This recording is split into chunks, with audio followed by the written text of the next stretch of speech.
بسم الله الرحمن الرحيم. الحمد لله رب العالمين، والعاقبة للمتقين ولا عدوان إلا على الظالمين، وأشهد أن لا إله إلا الله وحده لا شريك له، وأشهد أن محمدا عبده ورسوله. أما بعد، فلما كان الصباح غدوت على الرسول صلوات الله وسلامه عليه. أحبتي في الله، waxaanu ku soo jirnay kitaabkeeni suwaru min xayaati الصaxaaba ridwaanullaahi calayhim ajmaciin. waxaanu soo gaarnay darsiga 34 ee kitaabkeenna. waxaan dhexda kaga jirnay saxaabigii jaliilka ahaa abi ayuub al ansaari qisadiisu. waxay noo maraysay isagoo habeenkii inta kor saaxday ay ashuunkii iyo shaambadii ka jabtay oo habeenkii oo dhan biyo tirtir iyo nebiga biyaha ka ilaalinay. falamaa kaana asabaaxu markii la gaaray subaxdii, khadowtu waan ku dheelmaday oo waan ku jirmaaday buu yidho waan ku kallahay cala arasuuli, rasuulka dushiisa salawaatullaahi wasalaamuhu calayh. nebiga dushiisa ayaan ku kallahay oo waan ku guurayo waqultu waxaan dhahay biabii anta wa ummii, hooyaday iyo aabbahay ha lagugu furto, hooyaday aabbahay waan ku dhaafsanay oon kaa jeclahay. innii akrahu waan dhibsanayaa an akuuna inaan ahaada rasuulka allow fowqaka dushaada, wa an takuuna adiguna inaad ahaato asfala minii meel iga hoosayso. aad bay ii dhibaysaa arrinkaas buu yidhi. humma qasastu calayhi, waxaa nabiga oga qisooday buu yidhi khabara aljarati, ashuunkii ama shaambadii ama haantii khabarkeedii baan oga warramay buu yidhi. fastajaaba lii, nabiga waa iga aqbalay. ilaa ninkan marka nin daalay oy tabaraysa dhowr jeerna waa soo noqday. nabiga waa iga aqbalay oo wasacida, nabiga wuxuu fuulay ila alculiya, dabaqii sare ayuu nabiga koray. wanasaltu waan soo degay ana anigii wa ummu ayuub, ummu ayuubi anigu waanu soo degno waan usoo guurnay ila sufli, dabaqii hoosaan usoo guurnay. aqaama annabiyu, nabiga wuu nagaaday calayhi dushiisa assalaatu wassalaam, naxariisi nabadgelyo dushiisa ha ahaatee fii beyti abi ayuub ayuu ku nagaa naxwan wax ku qiyaasan min sabcati ashhurin, 7 bilood. muddo ku qiyaasan 7 bilood buu nabiga abi ayuub la deganaa. xataa tama ilaa uu dhammaystirmay binaau masjidihi, masjidkiisa dhismihiisa fil ardi, dhulka dhexdiisa. masjidkii nabiga calayhi salaatu wasalaam ee weyna waa masjidulmadiina, waa kan uu ku xabaalan yahay. ilaa dhismihiis uu dhammaystirmay, nabigu abu ayuub buu la deganaa. fil ardi, dhulka dhexdiisana uu ku dhammaystirmay dhismihiisa alkhalaa'i, meeshii bannaaneed, allatii meeshaasoo barakad ay fadhiisatoy jilba jabsatay, fiihaa meesha dhexdeeda annaaqatu, hasha, meeshii hashii suubanuhu ay fadhiisatay oo guriga abi ayuub al ansaari hortiisa ahayd, meeshii iyada aheedee bannaaneed baa nabigu masjidkiisa uu ka dhisoo ka dhammaystirmay dhismihiisa. meel waxay ahayd geedo iyo muxuu ahay qubuur gaala iyo godad oo aada u qaabdaran bay ahayd meeshu. laakiin suubanu wuxuu amray in qubuurta gaaladana meesha laga saaro, godadkana la simo, geedahana la guro. kadib masjidka hadda dhisan baa laga dhisay. fantaqala wuu guuray nabigu calayhi salaatu wasalaam ila alxujuraati, qowladihii qololkiibuu u guuray, allatii qololkaasoo uqiimat la joojiyo la dhisay xowla almasjidi, masjidka dhinacyadiisa, lahu masjidka nabiga sala allahu alay wasalam looga dhisay, lahu nabiga loo dhisay iyo weli aswaajihi, xaasaskiisa. nabigu wuxuu u guuray qololkii nabiga loo dhisay, lahu nabiga calayhi salaatu wasalaam iyo weli aswaajihi, xaaskiisa loo dhisay. nabigu calayhi salaatu wasalaam xilligaasu sawda ayuu nabiga xaas ayaa u ahayd. caaishana way ku mehersaneedoo weli lama aqalgelin. caaishana way ku mehersaneed, sawdana xaaskiisii bay ahayd nabiga sal alla ly slam xilligaas oo nabi madiine u imaanay. waxaa kaloo nabigu u watay dee ilmihii hooyadood ay dhimatay ee rajayga ahaa, ciyaalkii khadiija. faqadaa wuxuu noqday suubanuhu sala allahu calayh wasalam jaaran buu la noqday daris liabi ayuub, abu ayuub buu nabiga daris la noqday. akrim bihimaa, alla karaamo badana. min mutajaawirayni, laba saaxiibo oo daris noqday, alla u karaamo badanaa nabiga iyo abi ayuub. laba ruuxoo daris noqday, labada qof ee ugu karaamo badan bay noqdeen abu ayuub iyo nabiga calayhi salaatu wasalaam. faqadaa suubanuu wuxuu ahaaday jaaran daris buu la noqday liabi ayuub akrim bihimaa alla karaamo badana labada nin min mutajaawirayni laba daris noqdaay labada ugu karaam badan bay ahaadeen. axabba wuu jeclaaday abu ayuub rasuula allaahi salawaatullaahi calayh abu ayuub nabiga ayuu jeclaaday naxariisi nabadgelyo dushiisa ha ahaatee xubban jeceel ayuu nabiga jeclaaday jeceelkaasoo malaka buuxiyo hantay calayhi abi ayuub dushiisa qalbahu qalbigiisa iyo wa lubbahu caqligiisa. qalbi iyo lubbi waa isku macno, waa laba kelimo iska agdhow, waa meeshay soomaalidu dhahdo qalbiga iyo qaalabka meeshay dhahdo.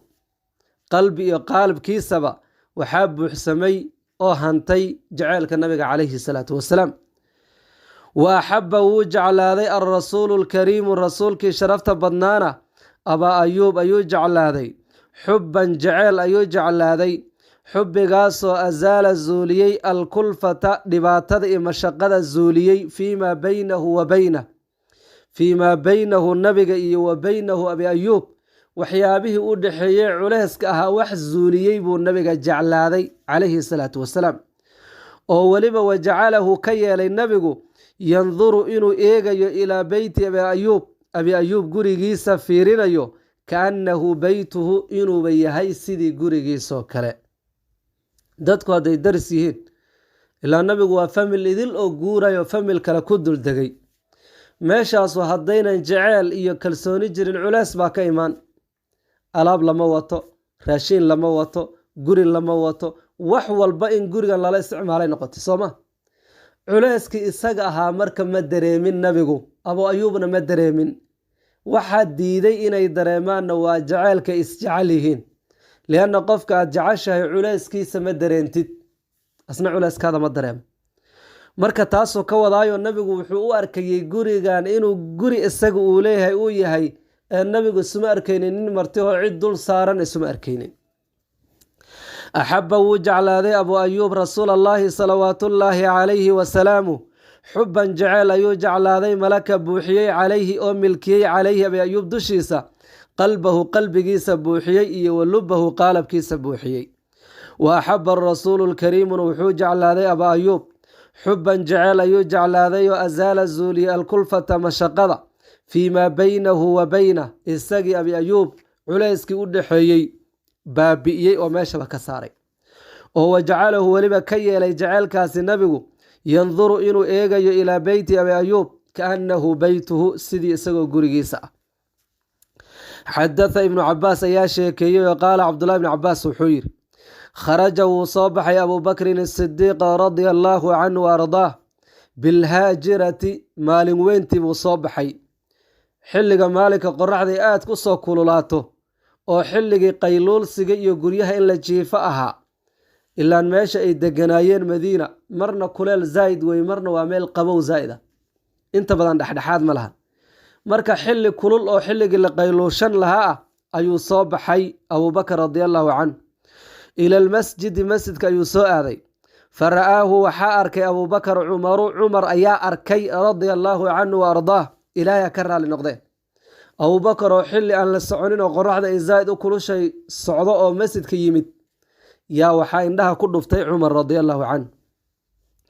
fa qaala cumar wuxuu yidhi yaa abaa bakrin abubakarow maa akhrajaka maxaa ku keenoo ku soo bixiyey haadihi saaca. saacaddan saacad la socda ma ahan, saacad kululoo xilligii la qayluushan lahaa a weeye, maxaa ku soo saaray. qaala abubakar wuxuu yidhi maa akhrajanii ima soo bixin ilaa maa ajidu waxa aan helayo oo min shiddati aljuuci gaajo daran ah unba ay soo saaray. gaajaan la jiifan waayey, oon la qayluushan waayey, oon la hurdi waayey, gaajo ay soo saartay. qofka sidaa dhahay waa kay waa abubakar bacda nabiyillaahi muxamed calayhi salaatu wasalaamna dunida ninkii ugu fadli badnaa ah. fa qaala cumaru cumar wuxuu yidhi ilaa isaga naftiisaba xilli xun buu socdaa soomaan cumarka naftiis.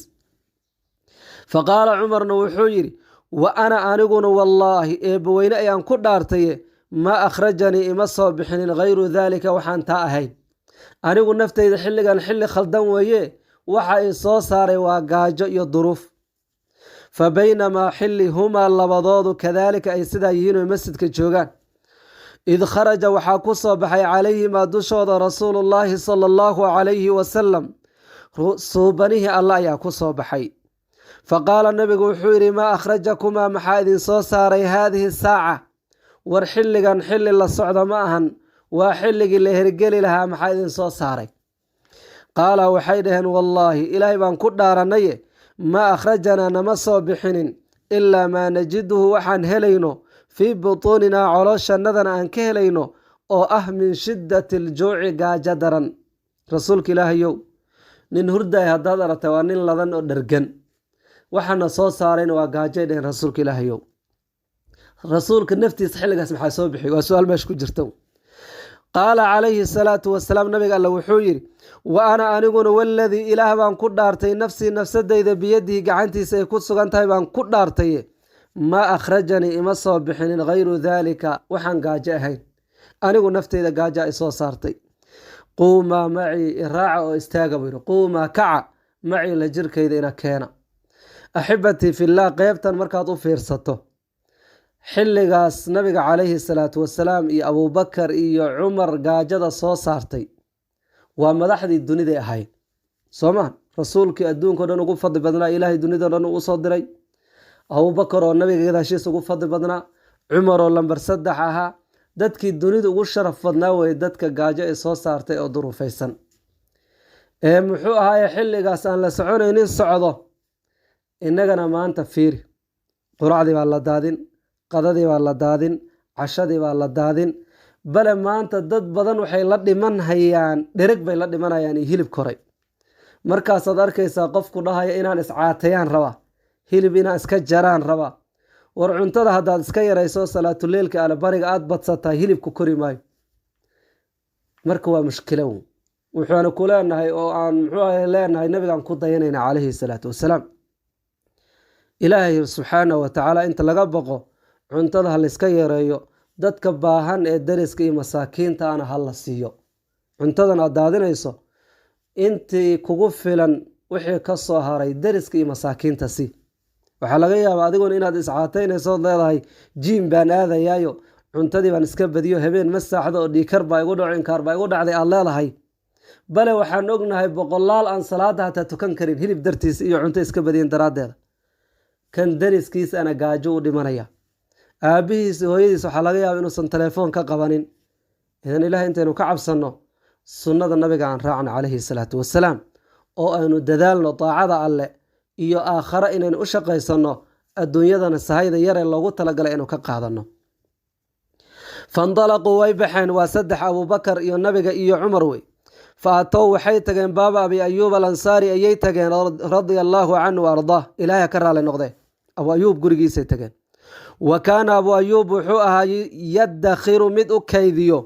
oo meel u dhigo lirasuulillaahi sala allahu calayhi wasalam suubanuhu kulla yowmin maalin kasta طacaaman cunno ayuu meel u dhigayey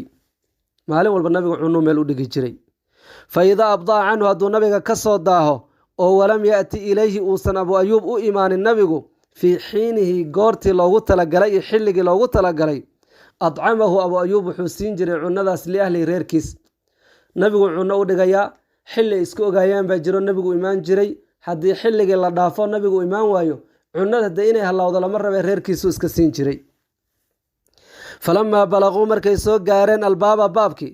kharajat ilayhim waxaa u soo baxday ummu ayuub baa u soo baxday abu ayuub xaaskiisii baa u soo baxday